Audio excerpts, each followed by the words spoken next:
What's up, Gunpla modelers? This is Strider Prime, and today I'm going to start a new series of videos which I would like to call Bandai Models. Yes, Bandai Models is basically all model kits that are under the Bandai banner. That is, of course, non-Gundam kits. Bandai has made many other kits besides Gundam, and they are successful in their own right. And today I am going to build the 1/1000 scale Space Battleship Yamato from the Space Battleship Yamato 2199 animated series. This kit came out last year while they were releasing the DVD and Blu-rays of the new series that supposedly is supposed to kick off this year. I don't know if it's going to be kicking off in the spring or most likely probably the fall, because I've seen the spring lineup.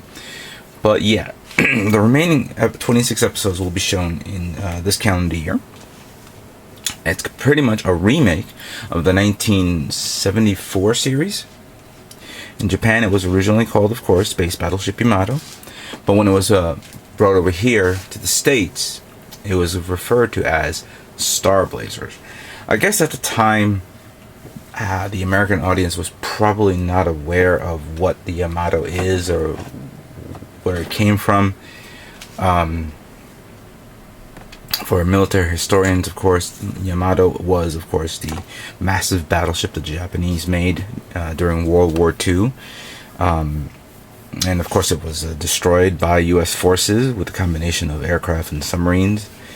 But in the animated series, it was turned into a hero, where it tried to bring back a device to clean the planet's radioactive pollution caused by the bombardment of meteorites caused by an alien race known as the Gamlas, or in the American version, Gamelons. Now, there have been many scales of this kit. Scales from maybe 2 to 2.5 inches long up to 3 to 4 feet. And it's an odd scale for this, because usually when they make naval ships, and even though it's a spaceship, it is considered, looks like a naval ship regardless. But when they make naval ships, model kits that is, there are two different scales. There's the 1/700 scale and the 1/350 scale. Now the 1/700 scale is usually, somewhere within a foot range. I mean, a 1/700 scale submarine will probably be about this big, while a 1/700 scale battleship would probably be about this big, if you could see my hands. But a 1/350 scale ship is larger, and there is a 350 scale version of the Yamato, which is ridiculously expensive, and I would have to get a tripod just so I can put it on my desk, and I don't even think my desk will support that large scale. 1/1000 is an odd scale to see this. They did come out with a 1/500 scale Yamato, which I wanted to get, and I've seen it firsthand when I went to the New Jersey MosquitoCon show last year. I even showed it off in the video. Hopefully you guys can take a look at it and see what I'm talking about. But the 1/1000, again, odd scale, but interesting, because they packed in a tremendous amount of detail and parts I've never seen before on a kit like this.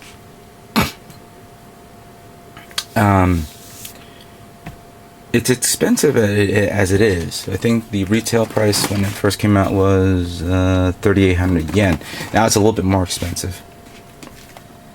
But I'm definitely curious how this kit will fare up to all the other kits that the Yamato has come out in. On a side note, I have the 1/700 scale version of this kit, which I messed up, and I will cover that in a later build, or later on in the series. So, looking at it from here, maybe this is a good idea. Alright, we'll do it this way. So, as you see, there's a lot of detail on this ship. Maybe do it this way.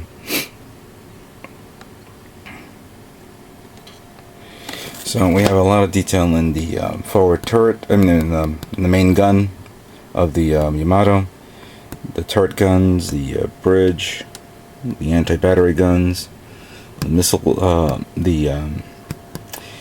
in a ship that would probably be the vents for the exhaust of the engines, but actually that's the missile launching system.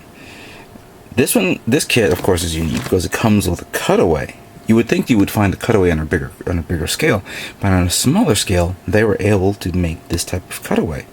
So it's interesting to see this detailed features on the on the anchor, on the secondary bridge, the slot where it opens up so the fighters can come out. Detailed pictures of the fighters, as you can see there, if you could see it, and this carousel-like revolver system where it launches the fighters. Comes with a stand. It also comes with a feature where you can actually put it on an action base to do some specific positioning. Now, I think somebody corrected me because when I said, "Oh wow, this comes with the triple aircraft carrier model, triple deck aircraft carrier," but somebody told me that no, that's only exclusive in Japan. Well, let's see about that. Let's look at this.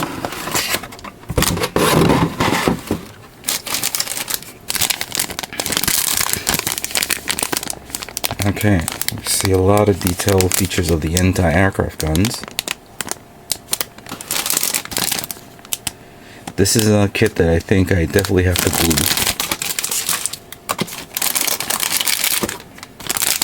Lower part of the ship, at least it's not. This kit is all in color, so it's not like you have to build it and paint it. It's already colored up, so it's good to see this. And again, due to the weather, I'm basically going to paint this straight build, but I will do panel lining. There's definitely a lot of detail in the panel lining here.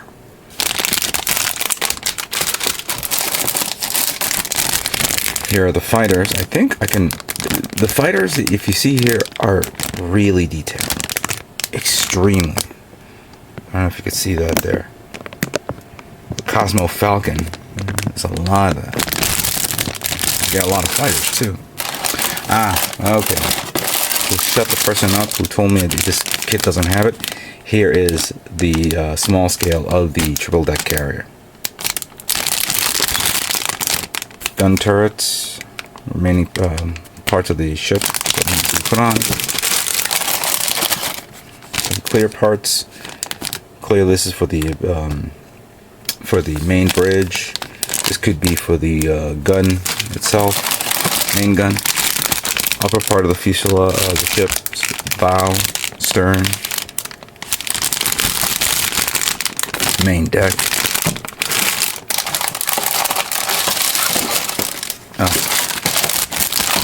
Bridge, some of the stabilizer wings, and I'm assuming these parts represent the flight deck system, and I guess you have to paint the engine. I think I'll do that. I guess, and of course the base itself. Alright, let's look at the manual. First, let me put these things here.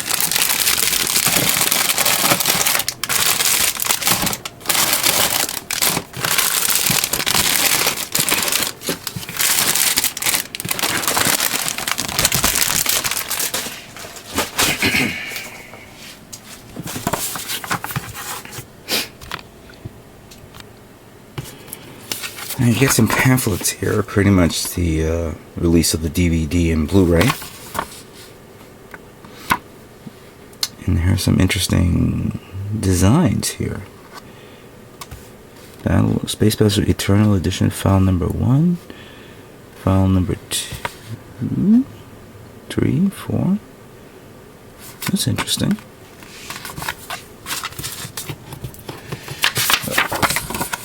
I guess a survey sheet of some sort, maybe parts sheet.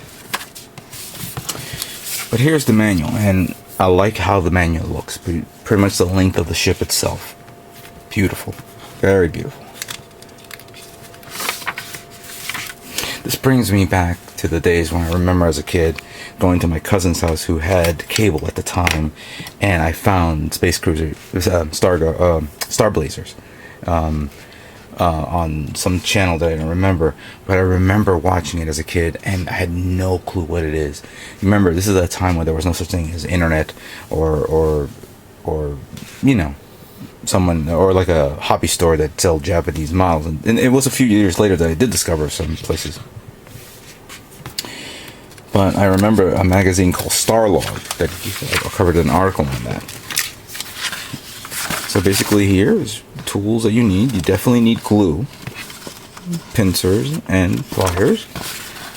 And I guess here is the assembly of the base and the upper deck of the ship.